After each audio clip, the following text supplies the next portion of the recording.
শিশুর নৈতিক শিক্ষায় একজন অভিভাবকের করণীয় কি?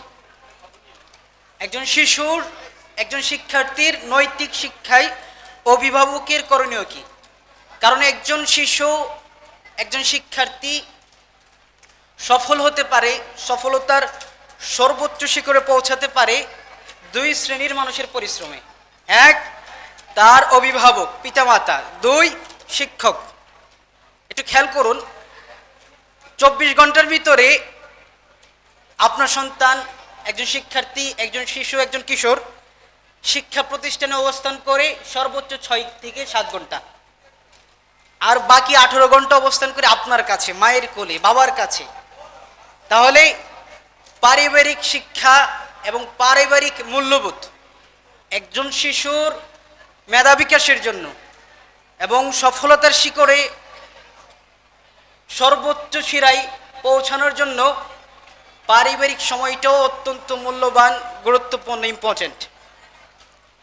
শিশুর নৈতিক শিক্ষায় অভিভাবকের যে সমস্ত বিষয়গুলো লক্ষ্য রাখা উচিত সেগুলো সংক্ষিপ্ত পরিসরে আমি পয়েন্ট আকারে উল্লেখ করছি। প্রিয় অভিভাবক মণ্ডলী, শিশুরা অনুকরণ প্রিয়। তাদের সামনে আমরা যাই করি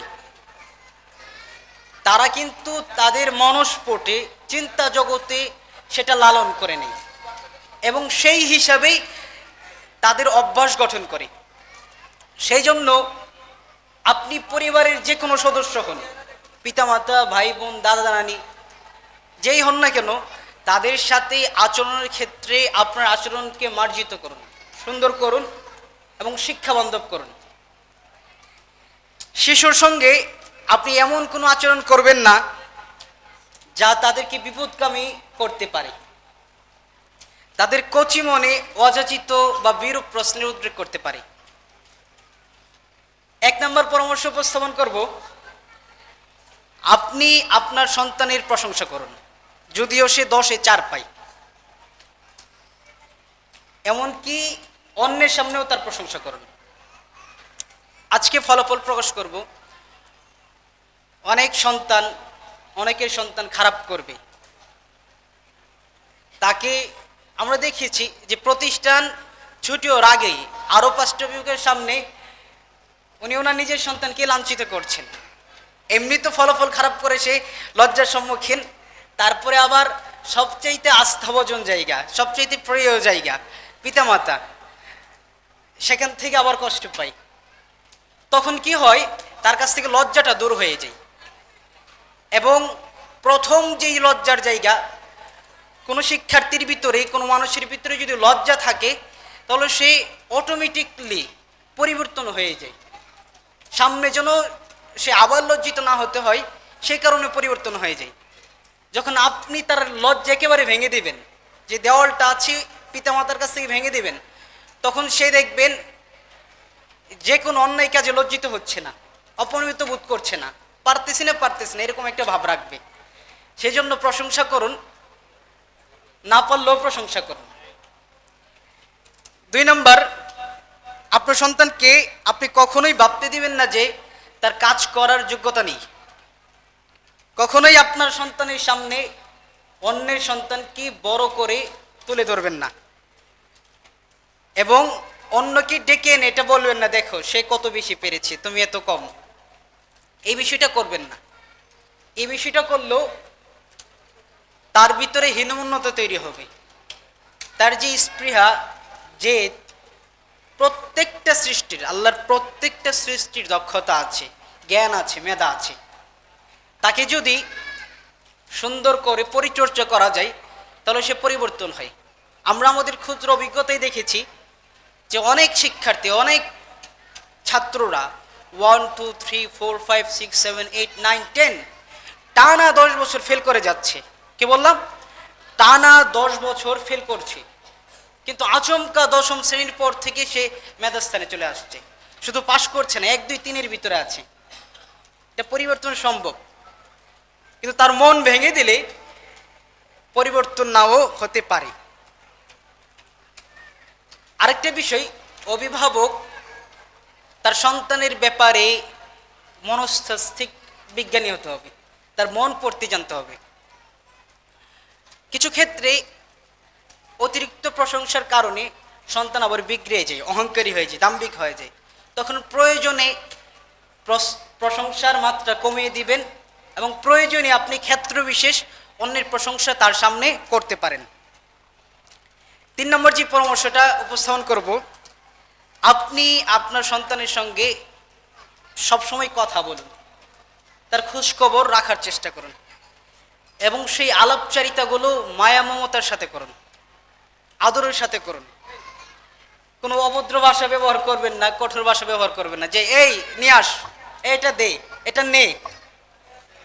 আপনি কোমল হন, বিনয়ী হন, কারণ সব কিছুই কি আল্লাহর পক্ষ থেকে আমার জন্য আমানত। আপনার সন্তান আপনি জন্ম ধারণ করেছেন, কিন্তু কি এটা আল্লাহর পক্ষ থেকে আপনার জন্য আমানত। তাকে সুন্দর করে বেড়ে ওঠাতে পারছেন কিনা, তাকে সুন্দর করে বলুন, বাবা নাও, খেয়ে নাও, আদর করে বলুন। ইনশাল্লাহ দেখবেন তার ভিতরে মূল্যবোধ তৈরি হয়েছে, তার ভিতরে বিনয়িতা তৈরি হয়েছে। সেও কি করবে, অন্যের সাথে এরকম সম্মান দিয়ে কথা বলবে। এক্ষেত্রে দিন শেষে সে যেমন কি হবে, একজন ভালো মানুষ হবে, ঠিক তেমনি আপনারও কি চেহারা মুখ উজ্জ্বল হবে ইনশাআল্লাহ।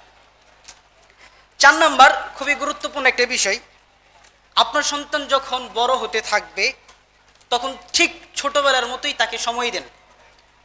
তারা বড় হয়ে গিয়েছে ভেবে তাদের খেলাধুলা, পড়ালেখা সহ অন্যান্য বিষয়ের খোঁজ নেবেন না, এমন চিন্তা থেকে বেরিয়ে আসুন। আমরা দেখেছি আমাদের প্রতিষ্ঠানে ক্লাস 3য় শ্রেণী পর্যন্ত, day care, prep 1, prep 2, class 1, 2, 3, এই যে 5টা শ্রেণী, এই 5টা শ্রেণীর অভিভাবকগণ খুবই সচেতন। শিক্ষার্থীদের ক্ষেত্রে সচেতন, তাদের নিজ সন্তানদের ক্ষেত্রে সচেতন, প্রতিটা বাড়ির কাজ, পড়াশোনা, CW, SW ইত্যাদির বিষয়ে সচেতন থাকে।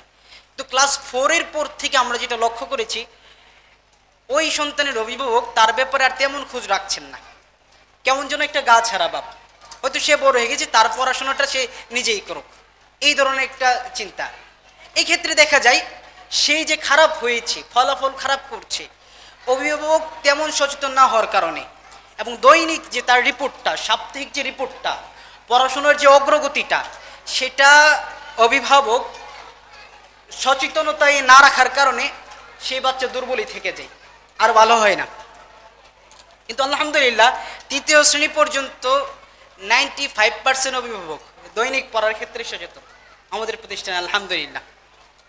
তো সেই ক্ষেত্রে অবশ্যই আপনি খোঁজখবর রাখবেন, বড় হয়ে গেলেও ছেড়ে দিবেন না, কারণ বর্তমান পরিবেশ, সামাজিক পরিস্থিতি, পারিপার্শ্বিকতা খুবই জঘন্য, খুবই বিদঘুটে।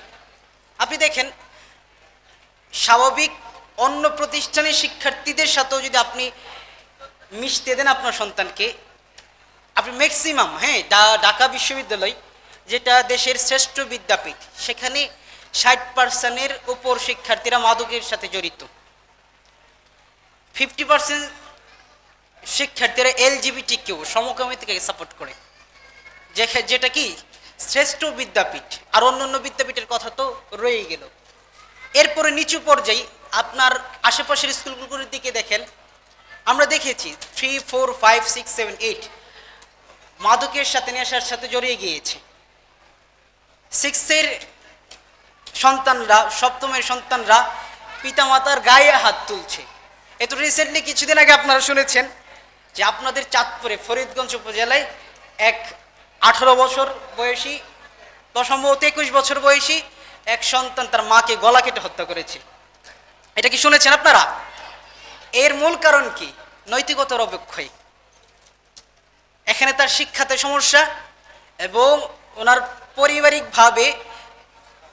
পারিবারিক যে শিক্ষা বা পিতামাতার যে দায়িত্ব ছিল সেটা তো অবহেলা ছিল। এর দায়ভার কিন্তু দুনিয়াতেও পিতামাতার নিতে হয়েছে, পরকালেও কিন্তু নিতে হবে, কারণ গড়ে তোলার দায়িত্ব ছিল পিতামাতার। সর্বোচ্চটা চেষ্টা করতে হবে। এরপরও যদি না পারেন তাহলে বোধ শক্তি হয়ে গেলে সন্তানের দায়ভার সন্তানের কাছে। এই জন্য সময় দিন। তার আসা যাওয়ার ক্ষেত্রে আপনি খেয়াল রাখুন সে কতক্ষণ বাহিরে থাকে, কার সাথে মেলামেশা করে, কার সাথে কথা বলে, তার বন্ধুবান্ধব কারা, ইত্যাদি বিষয়ে আপনি সচেতন হন আপনার সন্তানের কল্যাণের জন্য, আপনার কল্যাণের জন্য। 6, আপনি ব্যক্তিগতভাবে আপনার কোনো কাজের সিদ্ধান্ত নিতে গেলে আপনি আপনার সন্তানদের কাছে পরামর্শ উপস্থাপন করুন।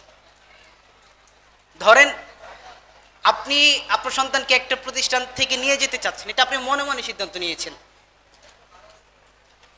এটা আপনি আপনার সন্তানের সাথে কথা বলুন, আপনার সন্তানের কাছে জানতে চেষ্টা করুন আসলে এই প্রতিষ্ঠান থেকে যে আপনি নিতে চাচ্ছেন বাহ্যিকতা দেখে বা কোনো আপনার দৃষ্টিতে দৃষ্টিগত কোনো বিষয় পরিলক্ষিত হয়েছে, তা আপনি আপনার সন্তানের সাথে কথা বলুন, দেখবেন আরও 20টা 50টা বিষয় পজিটিভ পেয়েছেন যেটা তার কল্যাণকর।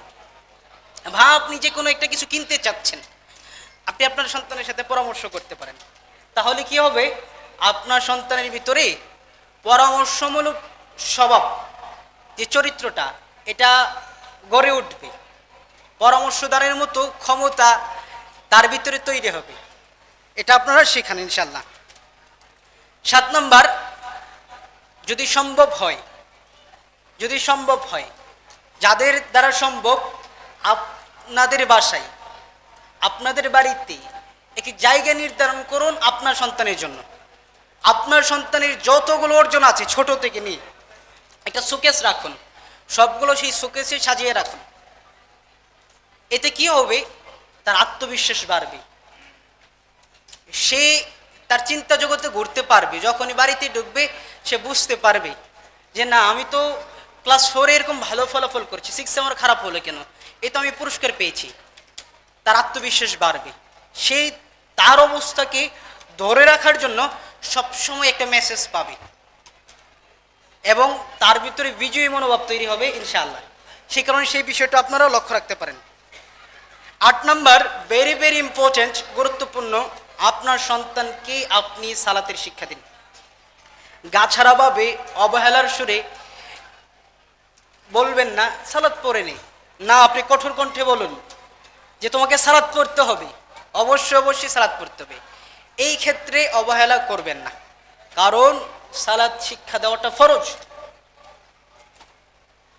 7 বছর আগে থেকে আপনি তাকে নির্দেশনা দিন, 10 বছর যখন হয়ে যাবে আল্লাহ রাসূলের নির্দেশনা অনুযায়ী আপনি তাকে প্রহার করুন সালাত না পড়লে। এতে দেখবেন আপনার সন্তান যখন বড় হবে, বোধ শক্তি আসবে, কৃতজ্ঞ হবে। কিছুদিন আগে আমি একটা ঘটনা শুনেছি, আমি নিজ কানে শুনেছি। আমাদের এই চাঁদপুর জেলার একজন কৃতি সন্তান নূর মোহাম্মদ তালুকদার সাহেব, তিনি একটি সমাবেশে তিনি তার মায়ের স্মৃতিচারণ করছেন। তিনি বলছেন যে সবার একটু দৃষ্টি আকর্ষণ করছি, ওনার যখন 7 বছর 8 বছর ওনার মা ওনাকে সালাতের জন্য সবসময় তাগিদ দিতেন, মসজিদে নিয়ে আসা করতেন, যে কারণে বড় হয়ে কি মসজিদ মাদ্রাসার প্রতি ওনার ভালোবাসা বেড়ে গিয়েছে। বাংলাদেশের বিভিন্ন জায়গায় কি করেন, মসজিদ মাদ্রাসা তৈরি করেন আলহামদুলিল্লাহ। এই যে কৃতজ্ঞতা বোধ তিনি সারা জীবন মনে রেখেছেন। দেখবেন আপনার সন্তানও কি বলবে যে আমার পিতামাতা আমাকে সন্তান শিক্ষা দিয়েছে, সালাত শিক্ষা দিয়েছে, সবচেয়ে গুরুত্বপূর্ণ ইবাদত এটা শিক্ষা দিয়েছে। এক্ষেত্রে সচেতন হন। আর যদি আপনার সন্তানকে আপনি সালাত শিক্ষা দিতে ব্যর্থ হন, তাহলে এর দায়ভার দুনিয়াতে যেমন আপনি পাবেন, পরকালে অবশ্যই পাবেন।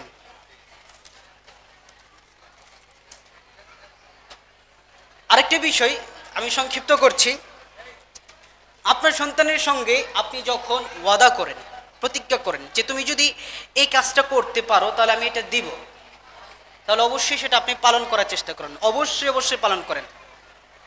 আপনি ওয়াদা করলেন পরবর্তীতে দিলেন না, তাহলে কথার খেলাফ, বর খেলাফটা সর্বপ্রথম আপনার কাছ থেকে শিখছে আপনার সন্তান।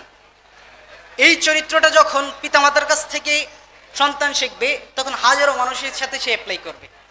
এক্ষেত্রে অবশ্যই আপনি সচেতন হন। প্রয়োজনে আপনি প্রতিশ্রুতি না দেন, কিন্তু প্রতিশ্রুতি দিয়ে বর খেলাপ করবেন না। সর্বশেষ, আপনার সন্তানের জন্য আপনি দোয়া করুন, মন ভরে দোয়া করুন, সে খারাপ হোক ভালো হোক বিগড়ে যাক তার জন্য দোয়া করুন, আল্লাহ যেন তাকে পরিবর্তন করে দেয় ইত্যাদি বিষয়।